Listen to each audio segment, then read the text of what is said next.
जैसा कि हम जानते हैं, सरकार के 3 अंग होते हैं: कार्यपालिका, व्यवस्थापिका और न्यायपालिका। आज हम इनमें से व्यवस्थापिका के बारे में जानेंगे। संविधान के अनुच्छेद 79 में व्यवस्था की गई है कि भारतीय संघ की एक संसद होगी जिसका निर्माण राष्ट्रपति और 2 सदनों से मिलकर होगा। इन सदनों के नाम क्रमशः लोकसभा और राज्यसभा होगा। राष्ट्रपति, लोकसभा और राज्यसभा, इन तीनों का संयुक्त नाम संसद होगा। संसद का पहला सदन है लोकसभा। लोकसभा को लोकप्रिय सदन कहते हैं। इसे प्रथम सदन या निम्न सदन भी कहते हैं। मूल संविधान में लोकसभा के सदस्यों की संख्या 500 निश्चित की गई थी, लेकिन बाद में इसमें वृद्धि होती गई। लोकसभा में अधिकतम 552 सदस्य हो सकते हैं, लेकिन वर्तमान में लोकसभा में 545 सदस्य हैं। लोकसभा के सदस्यों का निर्वाचन प्रत्यक्ष रूप से वयस्क मताधिकार के आधार पर होता है। भारत में 18 साल की आयु प्राप्त करने वाले व्यक्ति को वयस्क माना जाता है।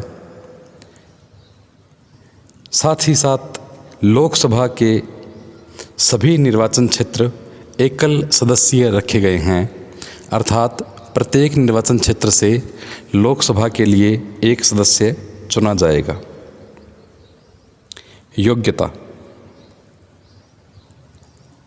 लोकसभा का सदस्य बनने के लिए व्यक्ति भारत का नागरिक हो, 25 वर्ष की आयु पूर्ण कर चुका हो,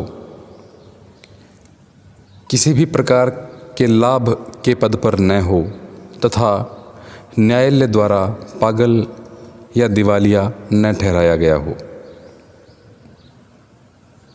कार्यकाल: लोकसभा का कार्यकाल 5 वर्ष है।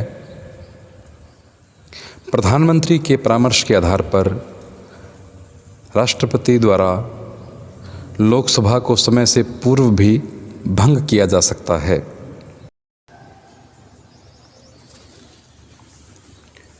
लोकसभा के पदाधिकारी: लोकसभा के सदस्य अपने में से एक व्यक्ति को अध्यक्ष चुनते हैं तथा एक व्यक्ति को उपाध्यक्ष चुनते हैं।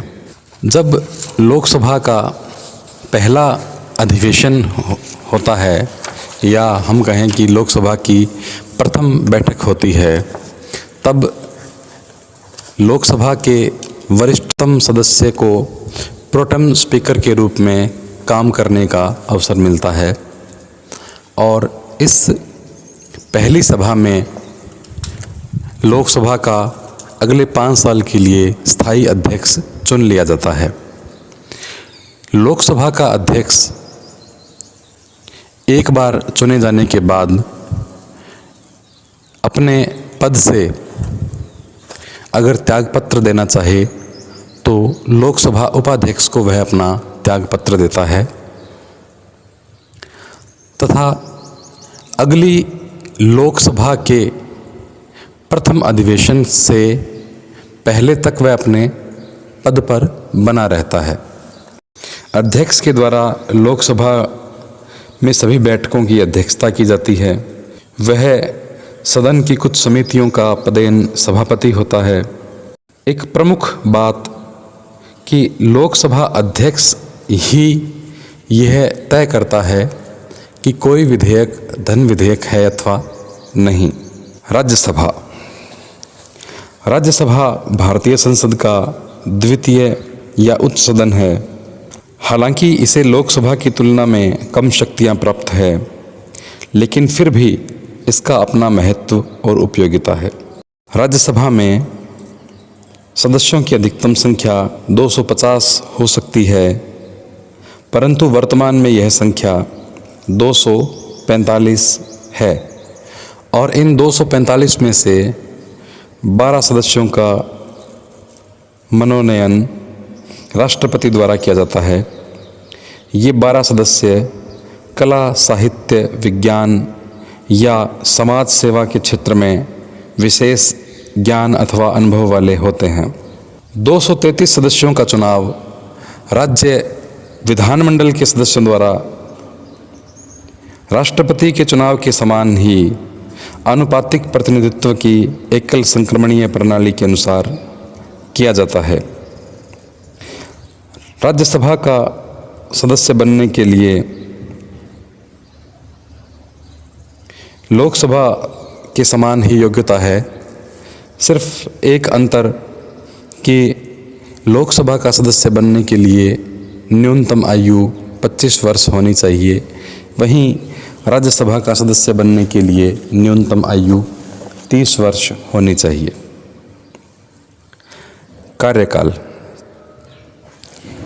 कार्यकाल के बारे में एक बात ध्यान देने योग्य है कि राज्यसभा एक स्थायी सदन है, इसका कोई कार्यकाल नहीं है, यह कभी भंग नहीं होती, जबकि इसका सदस्य जो भी व्यक्ति बनता है वह 6 साल तक सदस्य रहता है। इस प्रकार हम कह सकते हैं कि राज्यसभा के सदस्य का कार्यकाल 6 वर्ष है, जबकि राज्यसभा का कार्यकाल वर्षों में नहीं आंक सकते। राज्यसभा स्थायी सदन है क्योंकि इसके सारे सदस्य कभी भी एक साथ नए नहीं चुने जाते। इसमें प्रत्येक 2 वर्ष बाद 1/3 सदस्य नए चुने जाते हैं। पदाधिकारी राज्यसभा में भी लोकसभा के समान 2 पदाधिकारी हैं जिन्हें सभापति और उपसभापति कहा जाता है। भारत का उपराष्ट्रपति राज्यसभा का पदेन सभापति होता है, जबकि उपसभापति का चुनाव राज्यसभा द्वारा अपने सदस्यों में से ही किया जाता है। संसद के कार्य और शक्तियाँ। संविधान के द्वारा संसद को व्यापक शक्तियाँ प्रदान की गई है। संसद की प्रमुख शक्तियों का उल्लेख निम्न रूपों में किया जा सकता है। सबसे पहले हम बात करते हैं विधायी शक्ति की। संसद का सबसे प्रमुख कार्य राष्ट्रीय हितों की दृष्टि से कानून निर्माण करना है। संसद को संघीय सूची में और समवर्ती सूची में उल्लेखित विषयों पर कानून निर्माण का अधिकार प्राप्त है। यद्यपि संसद समवर्ती सूची के विषयों पर भी कानून निर्माण कर सकती है, लेकिन इन पर राज्य सरकारों को भी कानून निर्माण का अधिकार है। नंबर 2, संविधान संशोधन की शक्ति। संविधान में संशोधन के संबंध में संसद को महत्वपूर्ण शक्ति प्राप्त है। संविधान के अनुसार संविधान में संशोधन का प्रस्ताव संसद में ही पारित किया जा सकता है। यह प्रस्ताव किसी राज्य विधानमंडल में पारित नहीं किया जा सकता। संसद के दोनों सदनों द्वारा संविधान के संशोधन का काम किया जाता है और संविधान के अधिकांश भाग में अकेली संसद के द्वारा ही या सामान्य बहुमत से या दोनों सदनों के पृथक पृथक 2/3 बहुमत से परिवर्तन किया जा सकता है। हालांकि संविधान में कुछ प्रावधान ऐसे भी हैं जिनमें संसद के साथ राज्य विधानमंडलों की भी भूमिका होती है। तीसरा बिंदु है वित्तीय शक्तियाँ। जनता के प्रतिनिधि होने के नाते भारतीय संसद को राष्ट्रीय वित्त पर पूर्ण अधिकार प्राप्त है और प्रतिवर्ष वित्त मंत्री द्वारा प्रस्तावित बजट, जिसे आय व्यय का लेखा कहते हैं, जब तक संसद द्वारा स्वीकार न कर लिया जाए उस समय तक आय व्यय से संबंधित कोई भी कार्य नहीं किया जा सकता। चौथा बिंदु, प्रशासनिक शक्तियां। भारतीय संविधान के द्वारा संसदात्मक व्यवस्था स्थापित की गई है और इस व्यवस्था के अनुसार संघीय कार्यपालिका अर्थात प्रधानमंत्री और उनकी मंत्रिपरिषद, ये संसद के निम्न सदन लोकसभा के प्रति उत्तरदायी होता है। मंत्रिमंडल केवल उसी समय तक अपने पद पर बना रह सकता है जब तक उसे लोकसभा में विश्वास प्राप्त हो। संसद अनेक प्रकार से कार्यपालिका पर नियंत्रण रख सकती है। पांचवां बिंदु, निर्वाचन संबंधी शक्तियां। अनुच्छेद 54 के द्वारा संसद को कुछ निर्वाचन संबंधी शक्तियां प्रदान की गई है। संसद के दोनों सदनों के निर्वाचित सदस्य राष्ट्रपति के निर्वाचन के लिए गठित निर्वाचक मंडल के अंग हैं। अर्थात जब राष्ट्रपति का चुनाव होता है तो उसमें संसद के दोनों सदन लोकसभा और राज्यसभा के निर्वाचित सदस्य भाग लेते हैं। इनके साथ राज्य के विधानमंडल के सदस्य भी भाग लेते हैं। साथ ही अनुच्छेद 66 के अनुसार संसद के दोनों सदनों के निर्वाचित सदस्य उपराष्ट्रपति का भी चुनाव करते हैं।